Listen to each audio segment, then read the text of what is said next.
बिस्मिल्लाहिर्रहमानिर्रहीम अस्सलामु अलैकुम। Welcome back to my YouTube channel.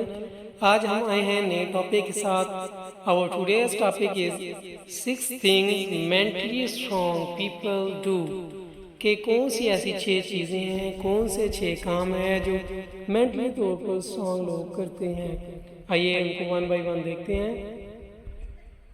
1. They move on. They don't waste time feeling sorry for themselves. कि वो आगे बढ़ते हैं, वो अपना टाइम और अपनी फीलिंग्स को ज़ाय नहीं करते। 2. They embrace change. They welcome challenges.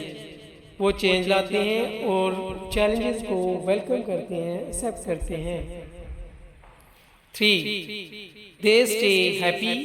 They don't waste energy on things they can't control. कि वो खुश रहते हैं और उन चीज़ों पर अपनी एनर्जी ज़ाय नहीं करते जो उनके कंट्रोल में नहीं होती। 4. They are kind, fair and unafraid to speak up.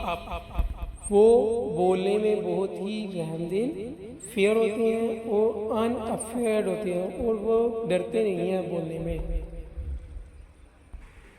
5. They are willing to take calculated risks. वो चाहते हैं कि वो रिस्क लें।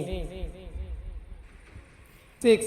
They celebrate other people's success. They don't resent their success. कि वो दूसरे लोगों की कामयाबी को सेलिब्रेट करते हैं, उस पर वो कभी भी तकब्बुर नहीं करते, उस पर वो हसद नहीं करते। Thank you. अल्लाह हाफिज़। मिलते हैं अगली वीडियो के साथ।